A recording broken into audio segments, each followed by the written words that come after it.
Hello అండి, welcome back to my channel. ఎలా ఉన్నారు అందరూ? నేను చాలా బాగున్నాను. మీరు ఎలా ఉన్నారో కామెంట్ చేసేయండి. అండ్ ఎలా జరుగుతుంది మీ ప్రిపరేషన్ కూడా కామెంట్ చేసేయండి. సో ఈ వీడియోలో మీరు అడిగిన కొన్ని ప్రశ్నలకి ఆన్సర్ చేయాలనుకుంటున్నాను. ఆ ప్రశ్నలు ఏంటి అంటే, నా నోట్స్ని టెలిగ్రామ్లో పోస్ట్ చేయమని అడుగుతున్నారు కదా, దాని గురించి. అలాగే ఒక్కసారి చదివినా కానీ ఎప్పటికీ గుర్తుండిపోయేలాగా ఎలా చదవాలి అనే దాని గురించి, అలాగే లాస్ట్ మంత్ ప్రిపరేషన్ ప్లాన్స్ ఏంటి, సో ఈ మూడింటి గురించి ఈ వీడియోలో అయితే డిస్కషన్ చేద్దాం అనుకుంటున్నాను. So without any further delay let's get in to the video. So first self notes గురించి మాట్లాడదామా. నేను లాస్ట్ వీడియోలో ఏం చెప్పాను, ఏదైనా పర్టికులర్ చాప్టర్ తీసుకున్నప్పుడు పక్కన సెల్ఫ్ నోట్స్ పెట్టుకొని మెయిన్ పాయింట్స్ ఏవైతే ఉన్నాయో ఆ మెయిన్ పాయింట్స్ అన్నిటిని ఆ నోట్స్లోకి రాసుకోమని చెప్పాను.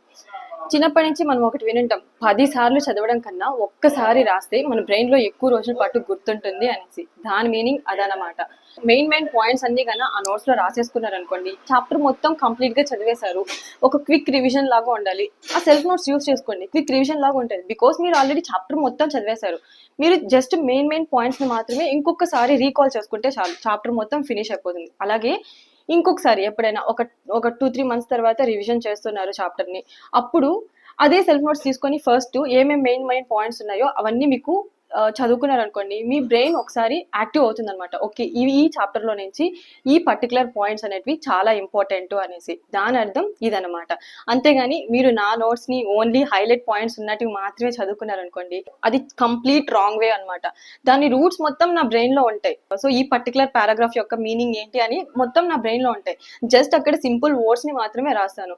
అలాగే కొన్నిసార్లు రాసుకోవడం వల్ల ఆ వర్డ్ అనేది మనం ఒకవేళ మర్చిపోయినా కానీ బ్రెయిన్లో రాయడం వల్ల ఎక్కువ సార్లు గుర్తుంటుంది అని చెప్పాను. సో మీకు ఫస్ట్ కొంచెం కష్టంగా ఉన్నా సరే ఇలా రాయండి. ఇలా రాస్తే ఖచ్చితంగా మీరు ఏ బిట్ ఇచ్చినా కానీ అటెంప్ట్ చేయగలరు. ఫస్ట్ కొంచెం కష్టంగా ఉన్నా ఆ తర్వాత అలవాటు అయిపోతుంది, కొంచెం ఈజీగానే ఉంటుంది. సో మళ్ళీ అన్నీ రాయాలా అని మాత్రం అనుకోరు.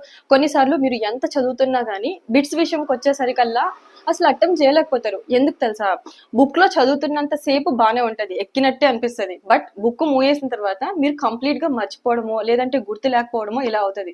అలాంటప్పుడు మీరు ఏం చేస్తారంటే, మీరు ఎంత వరకు చదువుకున్నారో పర్టికులర్ పారాగ్రాఫ్ 1 పేజ్ 2 పేజ్ ఇలాగ 2 పేజెస్ వరకు చదువుకున్నారు అనుకోండి, బుక్ క్లోజ్ చేసేయండి. ఒక నోట్స్ పెట్టుకొని మీరు ఏమేమి పాయింట్స్ అయితే నేర్చుకున్నారో మీకు ఎంత వరకు గుర్తుందో ఆ బుక్లో రాసుకోండి. ఎక్కడ మిస్టేక్ చేస్తున్నారో మళ్ళీ బుక్ తీసి చూడండి.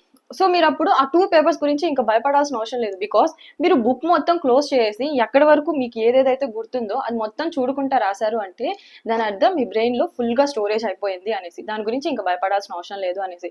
ప్రతి ఒక్క పారాగ్రాఫ్ ప్రతి ఒక్క చాప్టర్లో ఫస్ట్ ఇలాగగానే మంచి ఫౌండేషన్ వేసుకున్నారు అనుకోండి, మీరు ఇంకా ఎటువంటి భయం అవసరం లేదు. ఎందుకంటే మీ బ్రెయిన్లో కంప్లీట్గా బుక్ క్లోజ్ చేసి రాసుకున్నంత మెమరీ ఉందంటే మీరు ఇంకా ఏ బిట్ ఇచ్చినా కానీ అటెంప్ట్ చేసేయగలుగుతారు. ఇది ఒక బెస్ట్ ఆప్షన్. బికాస్ కొంతమంది చాలా సార్లు చదువుతూనే ఉంటారు బట్ బిట్స్ వచ్చే కొద్దికి అటెంప్ట్ చేయలేకపోతారు అనమాట. నేను చెప్పింది పర్టికులర్ పారాగ్రాఫ్ లైక్ ఆల్గే కానీ బ్రౌన్ ఆల్గే, గ్రీన్ ఆల్గే, వీటికి కొన్ని డిఫరెన్షియేట్ చేయడానికి వీలు అవ్వకుండా కొంచెం కన్ఫ్యూజ్ అయ్యే పారాగ్రాఫ్స్ కి ఇలాంటివి ఫాలో అవ్వండి. ఈ ఒక్క పారాగ్రాఫ్స్కే కాదు, మీకు ఏదైతే కష్టంగా ఉందో ఆ పారాగ్రాఫ్స్ ని కంప్లీట్ గా బుక్ మూసేసి మీకు ఎంతవరకు గుర్తుందో అంతవరకు రాసుకోండి. మీరు ఎక్కడ మిస్టేక్స్ చేస్తున్నారో మళ్ళీ ఇంకొకసారి చదువుకొని మళ్ళీ రాసుకోండి. ఇలా రాసుకున్నారనుకోండి, ఖచ్చితంగా మీరు ఆ పారాగ్రాఫ్ ని 100% మీ బ్రెయిన్ లోకి ఎక్కించుకున్నట్లే. ఓకేనా. సెల్ఫ్ నోట్స్ గురించి నేను ఆల్రెడీ చెప్పాను కదా, ఏంటంటే మీ అంతటి మీరు రాస్తేనే మీరు బ్రెయిన్ లోకి ఎక్కించుకున్నట్లు. సో నా నోట్స్ ని చదివితే మీకు ఎటువంటి ఫౌండేషన్ ఉండదు. ఓకేనా. మీ అందరూ అర్థం చేసుకుంటారని అనుకుంటున్నాను నేను ఏం చెప్పాను. మీకు ఏదైనా హెల్ప్ కావాలి, లైక్ ఈ పారాగ్రాఫ్ అర్థం కాలేదు అన్నప్పుడు నాకు చెప్పండి, నేను కంప్లీట్ గా ఎక్స్ప్లెయిన్ చేయడానికి నాకు వచ్చినంత వరకు నేను ఎక్స్ప్లెయిన్ చేయడానికి ట్రై చేస్తాను. ఓకేనా. సో ఇంకా ఈ విషయాలు పక్కన పెట్టేస్తే, ఒక్కసారి చదివింది బ్రెయిన్ లో అలాగే గుర్తుండిపోవాలి అంటే ఏం చేయాలి, ఎలా చదవాలి అనే దాని గురించి చెప్తాను. ఫస్ట్ నేను ఒక ఎగ్జాంపుల్ చెప్తాను, నా కేసులో జరిగింది. సో నేను ఒక టైమింగ్ పెట్టుకున్నాను అనమాట. ఈ టైం నుంచి ఆ టైం వరకు యువత్ అండ్ రెగ్యులేటర్స్ లో ఆల్మోస్ట్ ప్లాస్టిసిటీ వరకు చదవాలి అనేసి నా టార్గెట్ అనమాట ఆ రోజుకి. ఓకే, ప్లాస్టిసిటీ వరకు చదివాను, అయిపోయింది. ఇంకా చేయడానికి వంట రూమ్ లోకి వచ్చాను అనమాట. సో వంట రూమ్ లో కొరియాండర్ చూడగానే, ప్లాస్టిసిటీకి ఎగ్జాంపుల్ కొరియాండర్, లస్కుపూరు అలాగే కాటన్ కదా. సో కొరియాండర్ ని చూడగానే ప్లాస్టిసిటీ డెఫినేషన్ ఏంటి అనేసి బ్రెయిన్ లో ఒకసారి గుర్తు చేసుకుంటున్నాను అనమాట. రావట్లేదు, హాఫ్ అన్ అవర్ ముందే చదివాను అయినా కానీ గుర్తు రావట్లేదు. నాకు ఒక్క నిమిషం బ్లాంక్ అయిపోయింది అనమాట. ఇప్పుడే కదా కదా చదివాను, ఒక హాఫ్ అన్ అవర్ ముందే చదివాను, అసలు నా బ్రెయిన్లో ఏం ఉండట్లేదు ఏంటి అనేసి నేను మళ్ళీ వెంటనే బుక్ దగ్గరికి వెళ్ళేసి మళ్ళీ ఒకసారి ఆ డెఫినేషన్ని చదివాను అనమాట. దాని మీనింగ్ అప్పుడు నాకు అర్థమైంది. ఆ తర్వాత వచ్చి వంట రూమ్లోకి వచ్చి చూసాను అనమాట. సో కొరియాండర్ని మీరు కానీ ఒకసారి అబ్జర్వ్ చేస్తే జ్యూనల్ ఫేస్ అంటే చైల్డ్హుడ్లో ఒకలాంటి లీవ్స్ ఉంటాయి, అలాగే మెచ్యూర్ అయినప్పుడు ఒకలాంటి లీవ్స్ ఉంటాయి. దీనికి మెయిన్ రీజన్ ఏంటంటే ఒకటి ఎన్విరాన్మెంటల్, లైక్ కోల్డ్ వెదర్ అయినా కావచ్చు, లేదంటే ప్లాంట్ యొక్క లైఫ్ ఫేసెస్ లో చిన్నప్పుడు ఒకలాగా పెద్దయినప్పుడు ఒకలాగా అయినా ఉండొచ్చు. దాని యొక్క పారాగ్రాఫ్ మీనింగ్. సో ఇప్పటికీ నేను ఆ పారాగ్రాఫ్ చదివి లైక్ ఆ ఎగ్జాంపుల్ ని నా బ్రెయిన్ లో అలాగే స్టోర్ చేసుకొని 3 years అయింది. స్టిల్ ఇప్పటికీ కానీ ప్లాస్టిసిటీ మీనింగ్ ఏంటి, దాని యొక్క ఎగ్జాంపుల్స్ ఏంటి అనేది నా బ్రెయిన్ లో అలాగే గుర్తుండిపోయింది. ఎందుకు, నేను కంప్లీట్ ప్రాసెస్ ని అర్థం చేసుకున్నాను, నా బ్రెయిన్ కి బాగా ఎక్కించుకున్నాను. ఇక్కడ లీఫ్ విషయంలో ఏం జరుగుతుంది, ఎన్విరాన్మెంటల్ కారణంగా అయినా కానీ, లేదంటే ప్లాంట్ యొక్క లైఫ్ ఫేజెస్ లో అవి మెచ్యూర్ ఫామ్ లో ఒకలాగా, అలాగే జూనియర్ ఫేజ్ లో ఒకలాగా ప్రొడ్యూస్ అవుతున్నాయి అనేసి. ఇట్స్ ఎ సింపుల్ స్టోరీ కదా. నేను ఇంకొక ఎగ్జాంపుల్ గానే చెప్తాను, బికాస్ ఒక 2-3 ఎగ్జాంపుల్స్ చెప్తే మీకు బ్రెయిన్ కి బాగా ఎక్కుతుంది, ఎలా చదవాలి ఏంటి అనేది ఒక అనలైసిస్ వస్తుంది అనేసి. So first breathing and exchange of the gases లో రెస్పిరేటరీ వాల్యూమ్స్, కెపాసిటీస్ చాలా కష్టంగా ఉంటాయి కదా, బట్ దాని ప్రొసీజర్ అర్థం చేసుకోండి, ఏంటి ఎందుకు అనేసి చాలా ఈజీ అవుతుంది. దాని ప్రొసీజర్ ఏంటి అంటే, ఇప్పుడు ఒక పర్సన్ కి లంగ్స్ లో ఏదో ఇష్యూ ఉంది, హాస్పిటల్కి వెళ్ళాడు. ఆ హాస్పిటల్లో ఆయన లంగ్స్ లో ఏం ఇష్యూ ఉంది అని తెలుసుకోవడానికి డాక్టర్ ఏం చేస్తాడు, వెళ్ళిన వెంటనే స్పైరోమీటర్ తో అతను ఎంత వాల్యూమ్ ఆఫ్ ది ఎయిర్ ని బయటికి పంపిస్తున్నాడు, ఎంత వాల్యూమ్ ఆఫ్ ది ఎయిర్ ని లోపలికి తీసుకుంటున్నాడు అనేసి చెక్ చేయడానికి స్పైరోమీటర్ ని యూజ్ చేస్తారు కదా. సో ఈ ప్రొసీజర్ లో డాక్టరు ఆ పేషెంట్ కి ఏం చెప్తాడు, ఆయన యొక్క లంగ్స్ యొక్క కెపాసిటీని అర్థం చేసుకోవడానికి, ఎంత వాల్యూమ్ ఆఫ్ ది ఎయిర్ ని తీసుకుంటున్నాడు వదులుతున్నాడు అని చెప్పడానికి, డాక్టర్ కి ఒక ఐడియా రావడానికి మొత్తం బలాన్నంతా ఉపయోగించి ఎయిర్ ని తీసుకోండి, అలాగే ఎయిర్ ని వదలండి అని చెప్తారు. ఆ స్పైరోమీటర్ వాల్యూస్ ని క్యాలిక్యులేట్ చేస్తుంది అనమాట. ఇప్పుడు మనం inspiratory reserve volume, expiratory reserve volume తెలుసుకుందాం. ఇప్పుడు ఆ పర్సన్ ఏం చేస్తున్నాడు, తన బలాన్ని మొత్తం ఉపయోగించి ఎయిర్ ని తీసుకుంటున్నాడు అనేసి ఇలా తీసుకుంటున్నాడు, ఓకేనా. సో ఇప్పుడు ఆ పేషెంట్ ఏం చేస్తున్నాడు, ఫోర్స్డ్ గా ఒక వాల్యూమ్ ఆఫ్ ది ఎయిర్ ని లోపలికి తీసుకుంటున్నాడు, అంతే కదా. సో ఇప్పుడు ఆ పర్సన్ ఏం చేస్తున్నాడు, అడిషనల్ గా వాల్యూమ్ ఆఫ్ ది ఎయిర్ ని తీసుకుంటున్నాడు. ఎయిర్ ని లోపలికి తీసుకోవడాన్ని ఏమంటారు, ఇన్స్పిరేషన్ అనే కదా అంటారు. ఇక్కడ నార్మల్ గా ఇన్స్పిరేషన్ జరగట్లేదు, ఫోర్స్డ్ గా ఇన్స్పిరేషన్ జరుగుతుంది. కాబట్టి additional volume of the air a person can inspire by forcible inspiration. అర్థమైందా.